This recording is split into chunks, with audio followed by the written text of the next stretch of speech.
नमस्कार दोस्तों, स्वागत है आपके YouTube channel top trending GK में। दोस्तों इस वीडियो में बात करने वाले हैं रेलवे एएलपी नोटिफिकेशन 2024 का ऑफिशियल वेबसाइट पर नोटिफिकेशन आउट हो चुका है। आरआरबी जम्मू की वेबसाइट पर 3 नोटिस आए हैं, 2 तो शॉर्ट नोटिस थे, एक ये डिटेल में आपका नोटिफिकेशन है। इस वीडियो में देखने वाले हैं रेलवे एएलपी 2024 के इस नोटिफिकेशन में आपको किन-किन पॉइंट पर विशेषकर ध्यान देना है। पिछले 2018 की तुलना में अब की बार का जो विज्ञापन है, अब की बार की भर्ती है, इसके नियमों में कितना कुछ बदलाव हुआ है, एग्ज़ाम पैटर्न में कितना बदलाव हुआ है, वो भी देखेंगे। एज लिमिट से लेकर एजुकेशन क्वालिफ़िकेशन है, सीबीटी फर्स्ट, सीबीटी 2 इनका सिलेबस, उसके बाद सीबीएटी है, फाइनल मेरिट किन के आधार पर बनेगी। प्रीवियस 2018 में जो कैंडिडेट ने फॉर्म भरने के बाद एग्ज़ाम के बाद समस्याओं का सामना किया था, वो समस्या आपको सामना न करना पड़े, या फिर कौन से कैंडिडेट हैं वो बिल्कुल एलिजिबल होते हुए भी वो फॉर्म नहीं भर सकते। तो सारे पॉइंट इस वीडियो में देखने वाले हैं। पूरा डिटेल में ये नोटिफिकेशन इन्होंने निकाल दिया है।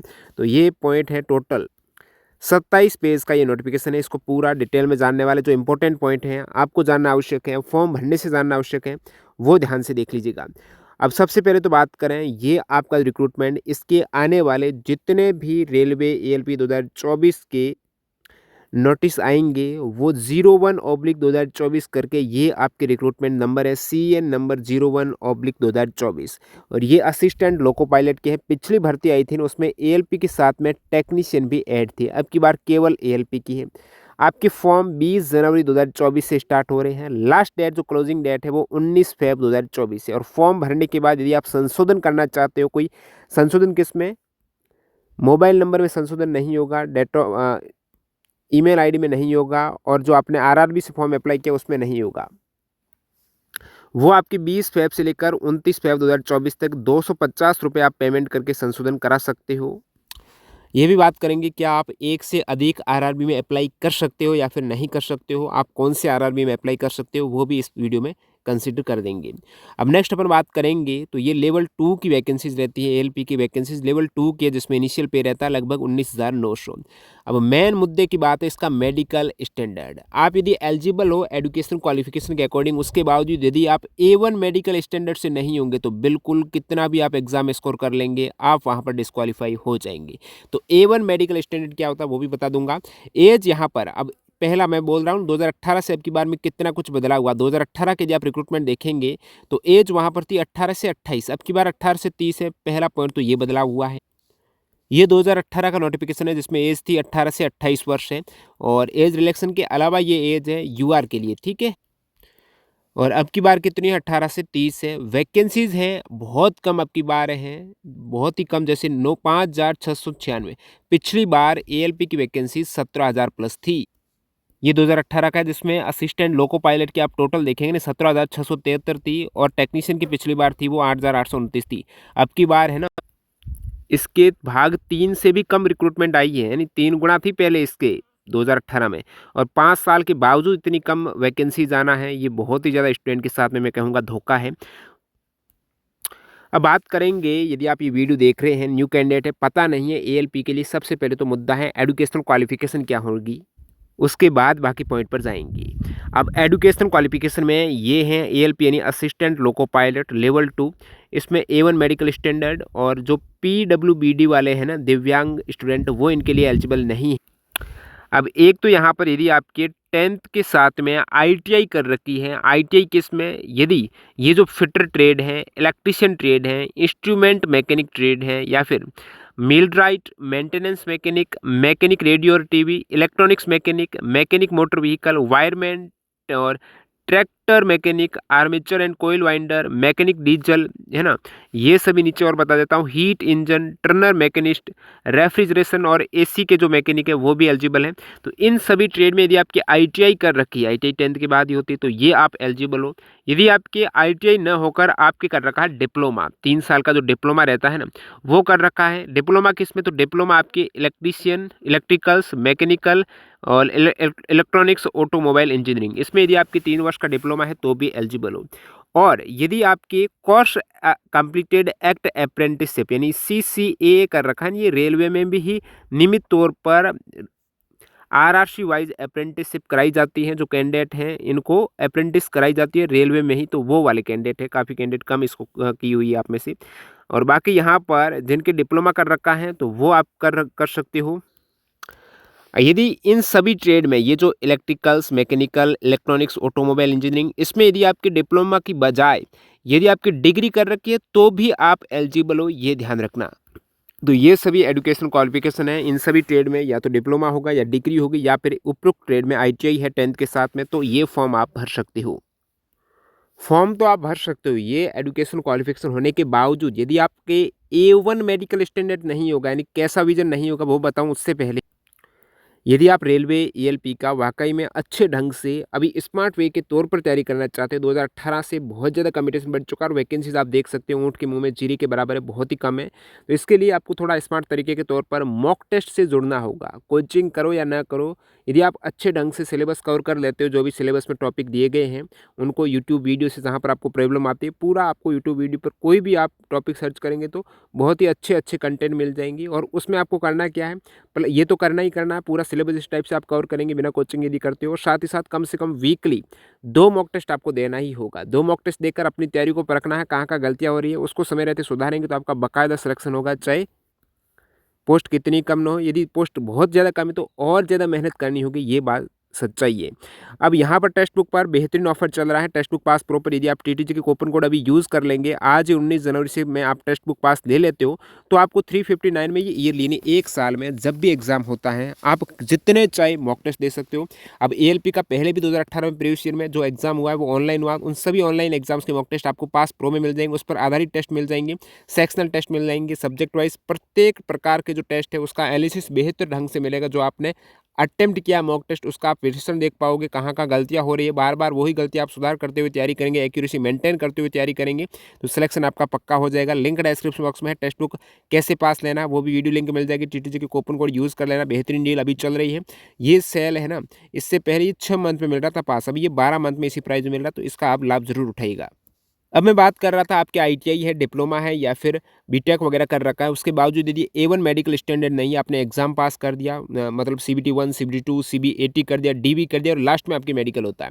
और जब ये सारे पास करने के बाद जो आपको मेडिकल से बाहर करेंगे तो जितना दुख होगा ना, उससे अच्छा पहले इसको समझ लो कि जिनके आपका विजन टेस्ट करा दो, 6x6 अच्छे ढंग से आई टेस्ट होती है, ऐसे नहीं कि बिल्कुल फर्जी तरीके से मेडिकल होगा, अच्छे ढंग से आई टेस्ट लिया जाता है और डायरेक्टली फेल कर दिया जाता है।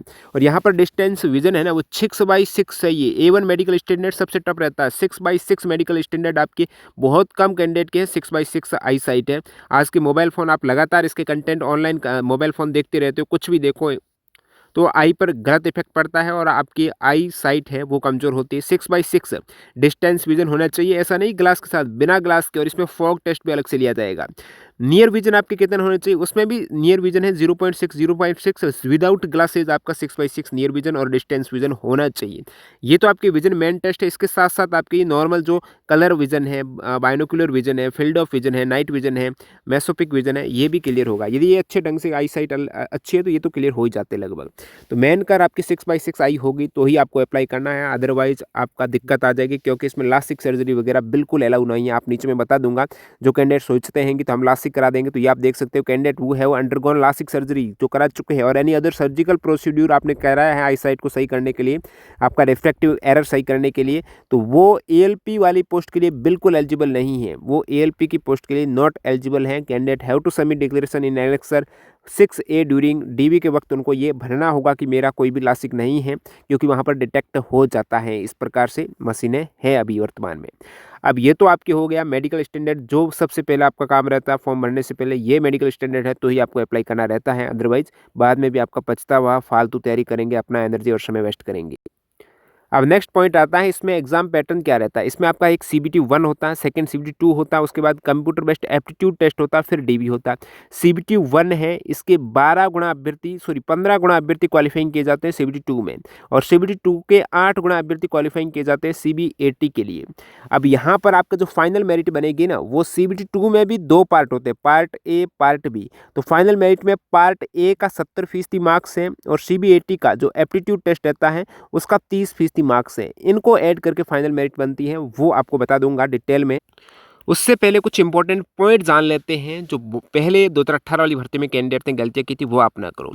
पहली बात तो SC ST OBC EWS EBC certificate है आपका, इनका बेनिफिट आप उठा रहे हो इन कैटेगरी का रिजर्वेशन का, तो आपका जो सर्टिफिकेट है ना वो क्लोजिंग डेट है ना, जैसे 19 फेब इसकी क्लोजिंग डेट है, तो 19 फेब से पहले का आपका ये सर्टिफिकेट बने हुए होने चाहिए, अदरवाइज बिल्कुल प्रॉब्लम होगी आपको डीवी के वक्त।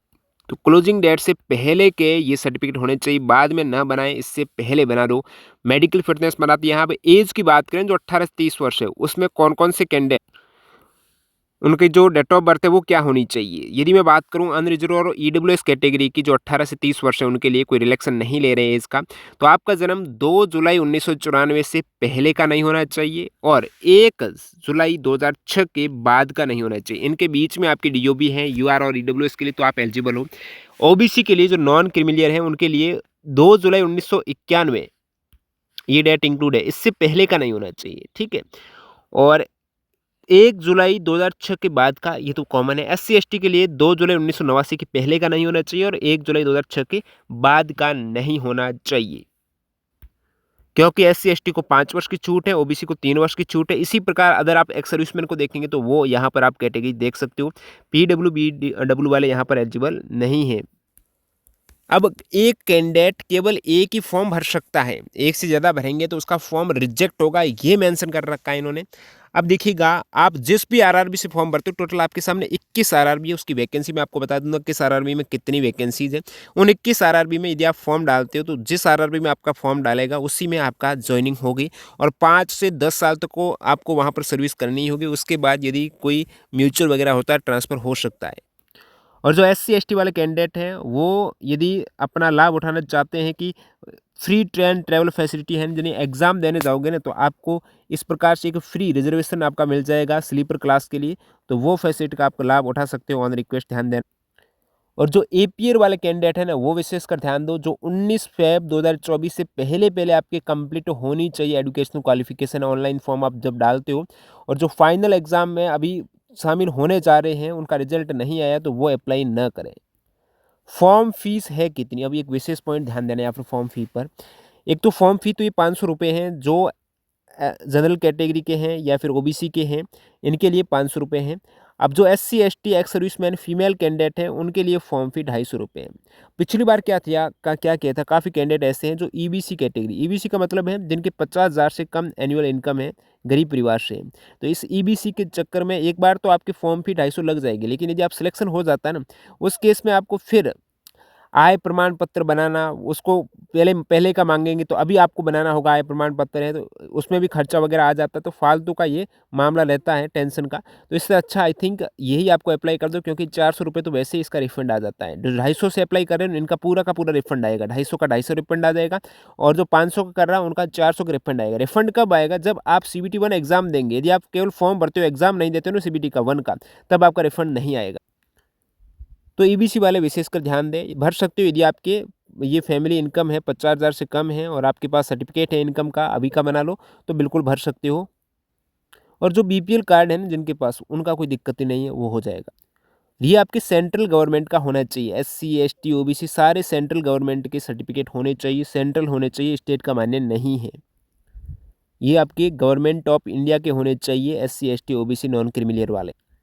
इन सर्टिफिकेट की ज़रूरत कब रहेगी, ओरिजिनल DV के वक्त रहेगी। और SC ST वाले अभी फॉर्म भर रहे हैं ना, यदि आपके फ्री पास का लाभ उठाना चाहते हो, फ्री स्लीपर क्लास में टिकट का, जब फॉर्म एग्जाम सेंटर जहाँ पर आएगा वहाँ पर एग्जाम देंगे तो उस केस में आपका SC ST का सर्टिफिकेट भी अभी अपलोड होगा। और ये आप देख सकते हो बोल्ड लाइन में है, आपका क्लोजिंग डेट से पहले का ये सर्टिफिकेट होने चाहिए, बाद में प्रॉब्लम ज़रूर आती है, पिछली बार भी आई थी। EWS वाले कौन है, जिनके 8 लाख से कम इनकम है तो वो EWS कैटेगरी है, ध्यान रखना। 8 लाख से कम इनकम प्लस 5 एकड़ से कम ज़मीन है, यानी जिनका EWS सर्टिफिकेट होगा तो वो सभी एलिजिबल होंगे, तभी होगा, कोई दिक्कत नहीं। अब मुद्दे की बात करते हैं, रिक्रूटमेंट प्रोसेस क्या रहेगा। पहला रिक्रूटमेंट प्रोसेस, पिछली वार्षिक क्या अंतर है वो भी देख लेंगे। A candidate can apply to only one RRB and only one online application has to be submitted। केवल एक ही RRB से फॉर्म भरना है। पीछे ऊपर मैंने देखा था, यदि आप एक से अधिक RRB में से फॉर्म डाल देते हो तब होगा क्या, आपके फॉर्म जितने भी डाले वो रिजेक्ट होंगे। प्लस आने वाले समय में RRB और RRC की जितनी भी रिक्रूटमेंट आएगी ना उसमें आपको डीबार कर देंगे, क्योंकि आपने एक से अधिक फॉर्म पहले ही डाल दिया है, तो बाद में डीबार आपको कर देंगे जो भी आने वाले समय में वैकेंसीज आएगी। तो इसका विशेषकर ध्यान रखिएगा। केवल 1 आरआरबी से आप अप्लाई कर सकते हो, वो आप पर डिपेंड है कौन सी आरआरबी से अप्लाई करना है। उसका अलग से वीडियो डाल दूंगा, पिछली बार की क्या मेरिट थी रही थी, तो आप अपनी सूझबूझ से उसको अप्लाई कर सकते हो। इसमें एक तो आपका सीबीटी फर्स्ट होगा, सेकंड स्टेज सीबीटी होगा और सीबीएटी होगा, कंप्यूटर बेस्ड एप्टीट्यूड टेस्ट होगा, डॉक्यूमेंट वेरिफिकेशन होगा, तो लास्ट में आपका मेडिकल होगा। ये 5 प्रोसेस होने वाले हैं। और पहली बात करें सीबीटी फर्स्ट में आपके कितना क्या कुछ सिलेबस एग्जाम पैटर्न है, तो सीबीटी फर्स्ट आप देखेंगे, सीबीटी फर्स्ट में दोस्तों यहाँ पर 60 मिनट 1 घंटे में 75 क्वेश्चंस आपको अटेम्प्ट करने हैं। एक सवाल 1 मार्क्स का है, एक चाहिए नेगेटिव मार्किंग है। मिनिमम आपको यूआर ईडब्ल्यूएस के लिए 40, ओबीसी नॉन क्रिमिनल के लिए 30, एससी एसटी के लिए 25% मार्क्स स्कोर करना अनिवार्य है, वैसे इससे ज़्यादा ही जाएगी। सीबीटी फर्स्ट में exam pattern as it is पिछला है, कोई चेंज नहीं है। सीबीटी टू में थोड़ा बदलाव है ज़रूर। सीबीटी फर्स्ट की बात करें तो मैथमेटिक्स में आपको नंबर सिस्टम आएगा, बोर्ड मास आएगा, डेसिमल्स आएगा, fractions, LCM, HCF, ratio, proportion, percentage, mensuration, time work, time distance, simple and compound interest, profit loss, algebra, geometry, trigonometry, elementary statics है, square root, age calculation, calendar, clock, pipe system, ये सभी आने वाले हैं। Mental abilities यानी आपका general reasoning यहाँ पर पूछी जाने वाली है। जनरल साइंस में आपकी फिजिक्स, केमिस्ट्री और जो लाइफ साइंस बायो से संबंधित 10वीं की 9, 10th की आपको विशेषकर फिजिक्स, केमिस्ट्री और बायोलॉजी की किताबें देखनी है, यानी 9, 10th में एक संयुक्त किताब आती है ना विज्ञान की, वो आपको देखना है, तो आपका काम हो जाएगा जनरल साइंस में।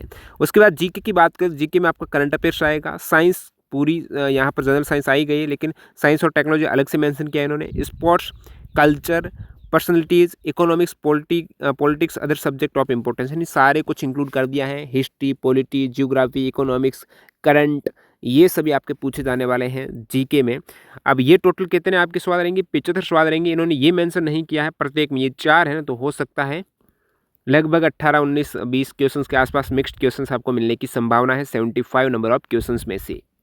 अब जैसे ही सीबीटी फर्स्ट होगा, उसके बाद कैंडिडेट बुलाए जाएंगे सीबीटी टू में। 15 गुना अभ्यर्थी पास किए जाएंगे सीबीटी टू एग्जाम हेतु।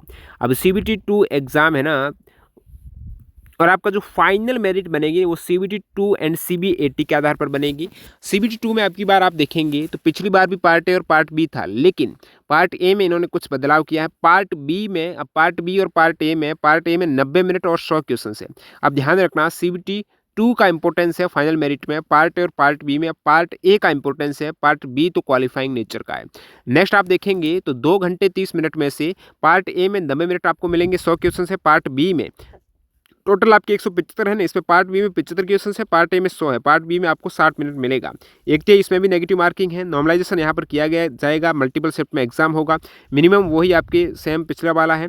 Only the marks scored in part A shall be counted for short listing of candidate for further stage of this recruitment process, provided the candidate irrespective of community is able to secure qualifying marks 35% in part B. तो ध्यान देना है, किसी भी category से हुआ part A के आपकी मार्क्स फाइनल मेरिट में तय होंगे, वो पार्ट ए के होंगे, पार्ट बी के मार्क्स नहीं होंगे। पार्ट बी क्वालिफाई नेचर का है, और पार्ट बी में आपको क्वालिफाइंग के तौर पर 35% मार्क्स लाने अनिवार्य हैं, जो कि 75 क्वेश्चन से इनका 35% मार्क्स लाने अनिवार्य हैं। और पार्ट ए में क्या सिलेबस है वो ध्यान देते हैं। Only the marks scored in part ए जो है काउंट होगा शॉर्टलिस्ट कैंडिडेट नेक्स्ट स्टेज के लिए।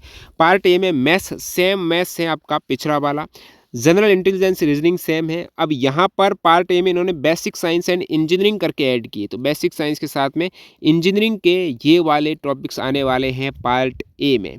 पार्ट बी की बात करें, उससे पहले पिछली बार 2018 में पार्ट ए में जो 100 क्वेश्चंस थे ना, उनमें डी वाला सेक्शन भी इंक्लूड था। पार्ट ए में डी का मतलब है जीके भी इंक्लूड था पिछली बार। अब की बार जीके को इन्होंने हटा दिया है, ए बी सी 3 ही रखे हैं पार्ट ए में सीबीटी टू। तो ये एक बदलाव किया गया है, सीबीटी टू के पार्ट ए में जीके को हटा दिया गया है, केवल मैथ्स, रीजनिंग्स और बेसिक साइंस इंजीनियरिंग के क्वेश्चंस रखे हैं, वो 100 क्वेश्चंस रखे हैं।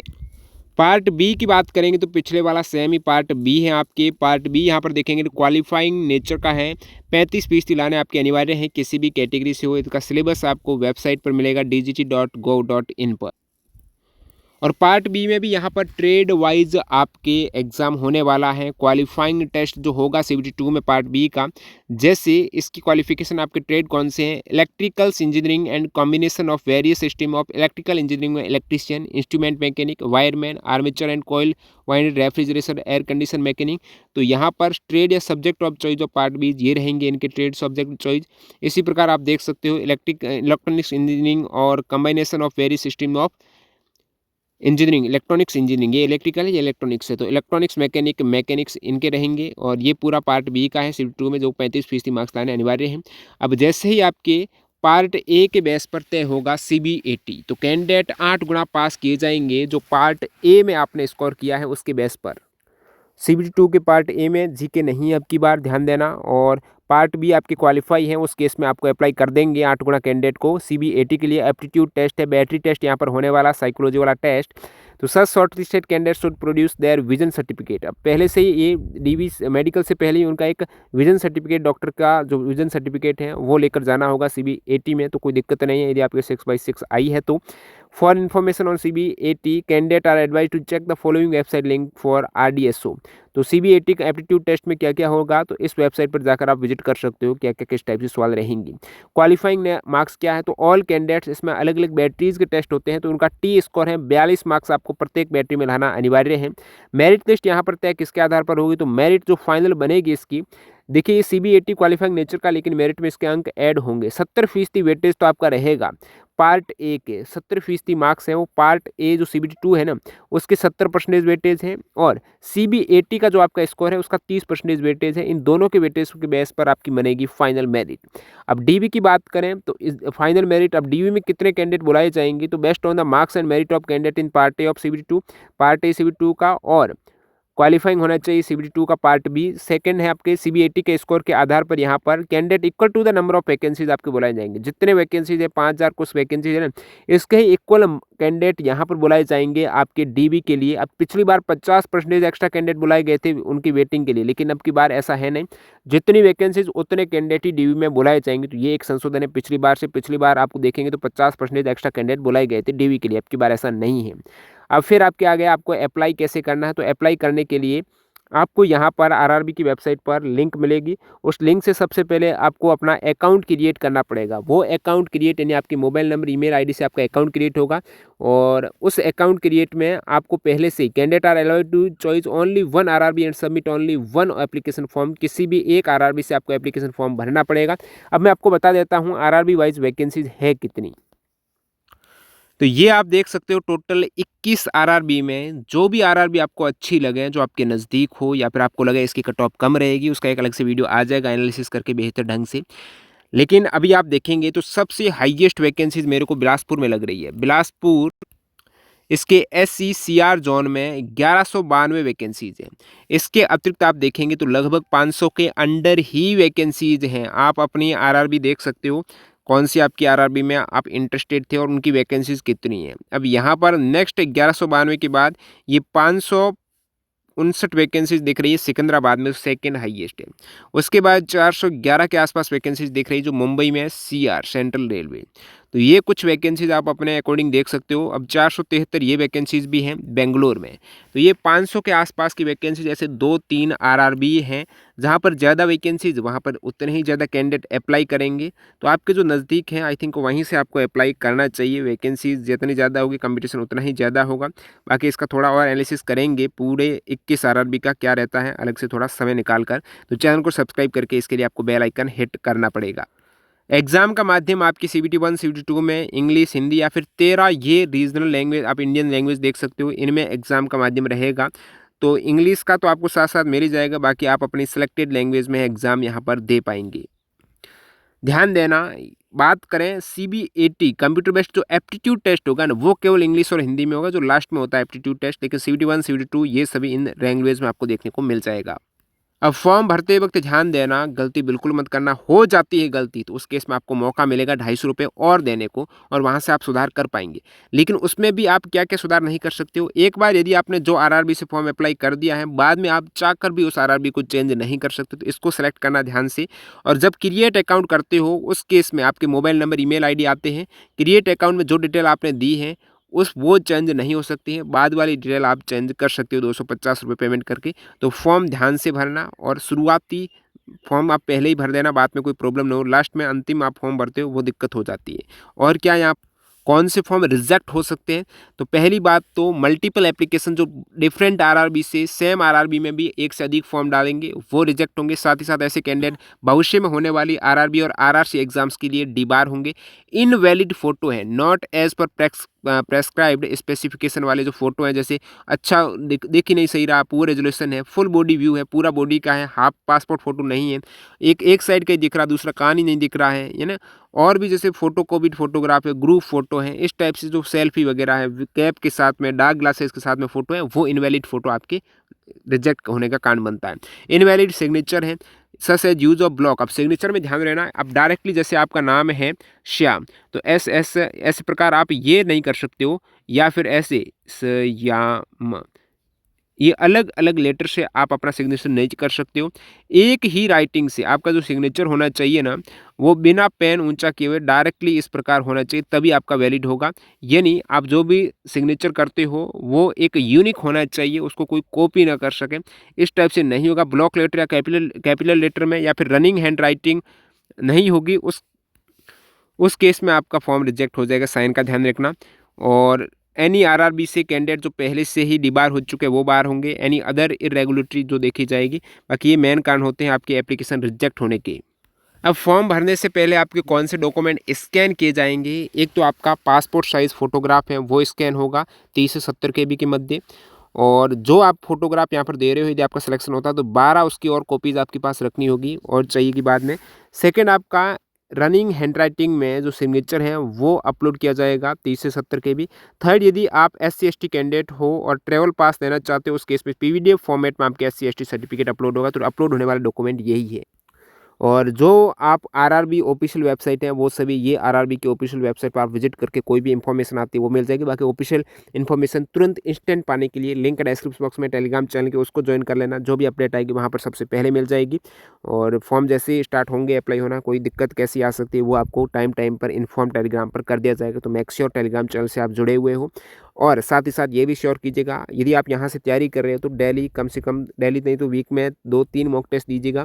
मॉक टेस्ट के लिए टेस्ट बुक सबसे बेहतरीन प्लेटफॉर्म है, वहाँ पर अभी ऑफर चल रहा है। TTJ के कूपन कोड यूज़ करके आप टेस्ट सीरीज लेंगे तो 1 साल की वैलिडिटी में पूरा प्रीवियस ईयर के मॉक टेस्ट सहित आपका टेस्ट अटेम्प्ट कर पाएंगे। आप अपने एक्यूरेसी को बेहतर कर पाएंगे। कैसे टेस्ट सीरीज ज्वाइन करनी है, लिंक डिस्क्रिप्शन बॉक्स में टेस्ट बुक पर जाकर आप ज्वाइन कर सकते हो। बाकी कौन सी आरआरबी से फॉर्म भरना चाहिए तो इसका एक डिटेल में वीडियो में डाल दूंगा। जुड़े रहेंगे चैनल के साथ। मिलते हैं नए वीडियो में। Bye bye.